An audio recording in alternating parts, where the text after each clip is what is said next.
Hi there. In this quick and probably annoying video for me, we will take a look at this HSS Screw Extractors 5-piece set from Parkside, aka Lidl. Hopefully I will be able to extract a screw from one of the wheels of my wife's car, because it seems last time when they did some work on it, the screw broke and they literally didn't care. And maybe it's the same for both front wheels, which will be awesome.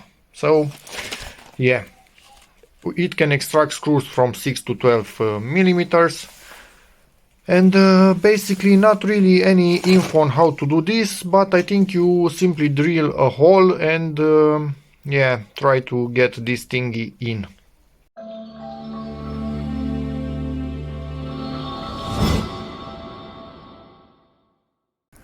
You can see this right in there, and look, if I rotate, this whole disc isn't held in by that, only by the screws which obviously if I put them in here, it's not aligned now, so it will not go in. They have a smaller diameter, so this thing always would try to rotate a tiny bit. Anyway, drop the screw, whatever. So I need to try and drill that. I cannot get everything out because I don't want to remove all of this to get the disc fully out, so I'm trying to get at it through here. We'll try to drill, I don't know, 4 millimeter hole and see if I can get the screw remover to grip on it and get it out. Maybe the degripper that I put in here will also start to activate and get in slowly. Yeah, thanks crappy mechanics, thanks.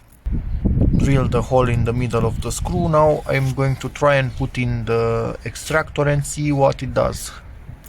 Hopefully I didn't drill too deep, but it kind of looks a bit too deep. But I never used an extractor and there are no instructions on this one, so maybe I should have searched online and learned how to use them first, but too late now.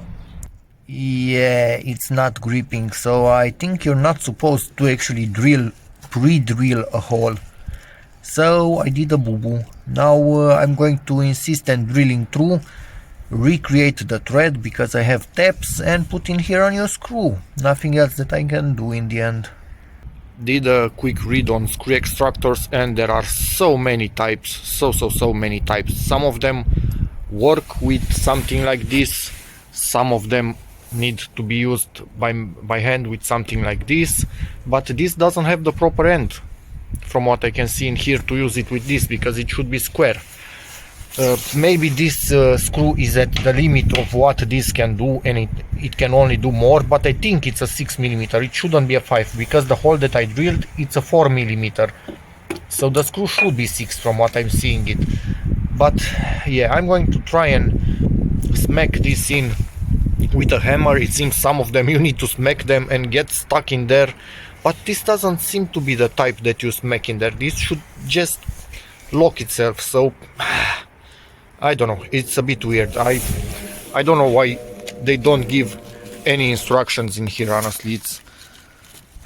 It's really weird, but yeah, anyway. Okay, I can say it's stuck in there. I hammered it, not too much because I don't want to damage anything, but now I don't think I can grip with this on it, although I'm sure going to try and see what I get. Nope, it came out. The screw might be actually too soft for it. So, end result, drilling and tapping a new thread in there and be done with it. Okay, drilled the hole. Now let's tap it with 6 millimeter, put some oil in there and hope for the best. This should be fairly weak material up to a point, but we'll see. It did hit up a bunch of times while this car was being driven, of course, so who knows. Well, this didn't really go according to plan. I'm going to buy a set that has 3 of them, and each cuts a bit more than the last. This was in one go, and the material is much tougher than I thought, so I pulled it out, cleaned it, put it back in, pulled it out, cleaned it, still couldn't do it, and it broke in the end. So I'm going to buy stuff. And voila, through the magic of buying a new one, the set is now once again complete. but I'm not going to try and use that one again. It seems the material that we are threading into it's much tougher than I thought it is. I bought this set 1 to 3 that should be easier to thread into a thicker and tougher material, so hopefully that works. So we have 1, 2 and the last one that will finish the thread. Hopefully this won't break. Number 1 already passed, so let's get it back. Much easier with a 1 to 3 set than a 1 does all. And voila, we have a thread, but as you can see it's a bit wobbly because presumably we didn't manage to hit exactly the old thread, which kind of makes sense, but yeah, we do what we can.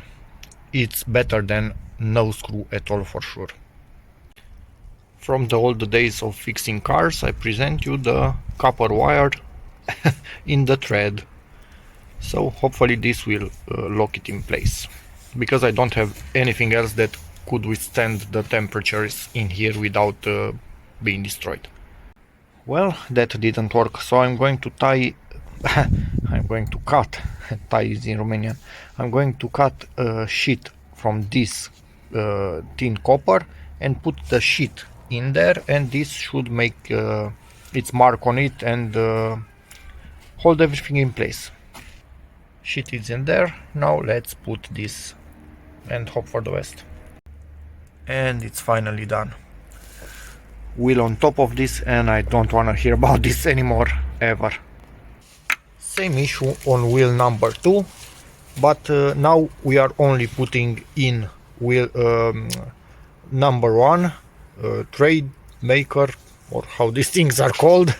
So in theory, hopefully our screw will be tighter in this side.